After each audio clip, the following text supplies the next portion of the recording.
Assalamualaikum warahmatullahi wabarakatuh. Perkenalkan, nama saya Auliana Pratiwi dengan NIM 19042108 dari jurusan Ilmu Administrasi Negara, Fakultas Ilmu Sosial Universitas Negeri Padang. Di video saya kali ini saya akan menjelaskan sedikit tentang penilaian kinerja sumber daya manusia dalam mata kuliah Manajemen Sumber Daya Manusia. Penilaian kinerja.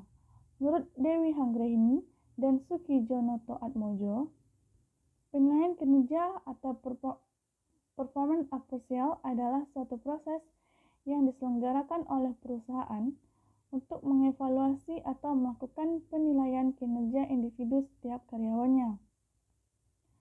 Departemen Sumber Daya Manusia dari suatu perusahaan menggunakan hasil dari penilaian kinerja sebagai informasi dasar yang digunakan untuk mengevaluasi efektivitas dan keberhasilan berbagai kebijakan tentang sumber daya manusia.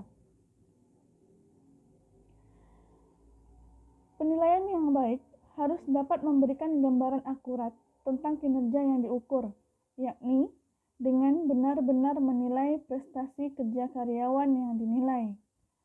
Penilaian harus mempunyai hubungan dengan pekerjaan atau job relate, yaitu dengan benar-benar menilai perilaku atau kerja karyawan. Proses penilaian kinerja harus mampu mengidentifikasi standar-standar kinerja, mampu mengukur kriteria yang digunakan untuk melakukan penilaian, dan mampu memberikan umpan balik kepada karyawan mengenai hasil penilaiannya di masa yang datang dan memperbaiki kinerja yang dianggap tidak sesuai dengan standar. Manfaat dari penilaian kinerja ini adalah manajer dan karyawan mendapatkan umpan balik atau feedback untuk memperbaiki prestasi kerja. Yang kedua, karyawan terjamin dalam memperoleh kesempatan kerja yang adil untuk mendapati posisi sesuai dengan kemampuannya. Diketahui kemampuan setiap karyawan sehingga berguna dalam program pelatihan dan pengembangan untuk meningkatkan kemampuan mereka. Membantu manajer dalam mengambil keputusan perbaikan pemberian kompensasi. Yang terakhir, manfaat dari penilaian kinerja adalah promosi karyawan yang berprestasi, demosi bagi yang kurang berprestasi, diagnosa kesalahan-kesalahan desain kerja, evaluasi penyimpangan proses rekrutmen, dan seleksi karyawan yang telah berlalu dengan indikator prestasi kerja yang sangat rendah. Selanjutnya ada metode penilaian kinerja. Yang pertama itu metode daftar pernyataan. Metode daftar pernyataan atau checklist method adalah daftar pernyataan deskriptif dan atau sifat-sifat yang mendeskripsikan perilaku yang berhubungan dengan pekerjaan. Setiap bulir pernyataan merefleksikan kualitas positif maupun negatif dari karyawan. Penilaian harus memilih checklist dari pernyataan-pernyataan yang paling sesuai untuk mendeskripsikan kinerja individu karyawan. Yang selanjutnya ada metode daftar pernyataan berbobot. Adalah daftar pernyataan deskriptif dan atau sifat-sifat yang mendeskripsikan perilaku yang berhubungan dengan pekerjaan. Setiap butir pernyataan diberi bobot positif ataupun negatif.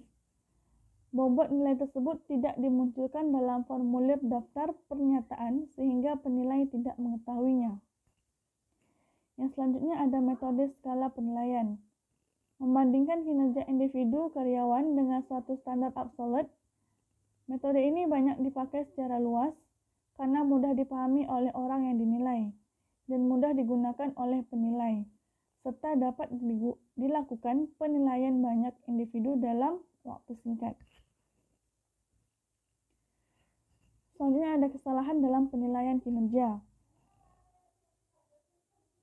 Kesalahan penilaian yang sering terjadi ketika proses penilaian kinerja berlangsung, jika tidak diatasi dengan baik, dapat memberikan hasil penilaian yang tidak fair dan tidak objektif, sehingga informasi yang didapatkan bisa menyesatkan dan bahkan menjadi kendala bagi perusahaan atau backfire. Selanjutnya ada yang dinamakan efek halo, yaitu penilaian yang hanya didasarkan pada satu kriteria saja dan mengabaikan kriteria-kriteria lain sehingga hasil penilaian tidak seimbang.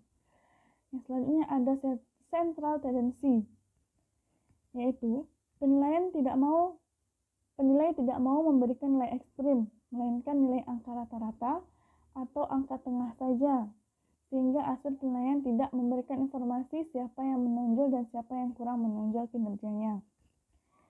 Yang selanjutnya ada leniency, yaitu penilai terlalu murah hati dalam menilai sehingga cenderung memberikan nilai yang bagus dan kurang objektif.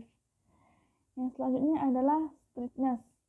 Strictness merupakan kebalikan dari leniency, yaitu penilai terlalu buruk dalam menilai sehingga cenderung memberikan nilai yang kurang atau jelek dan tidak objektif.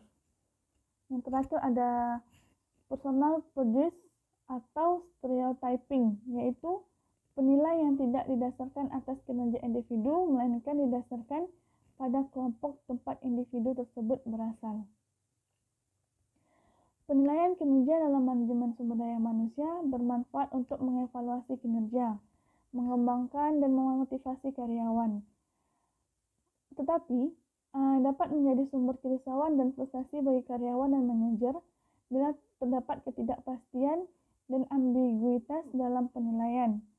Penilaian kinerja dapat untuk memverifikasi bahwa karyawan memenuhi standar kinerja yang ditetapkan dan untuk membantu karyawan mengolah kinerjanya.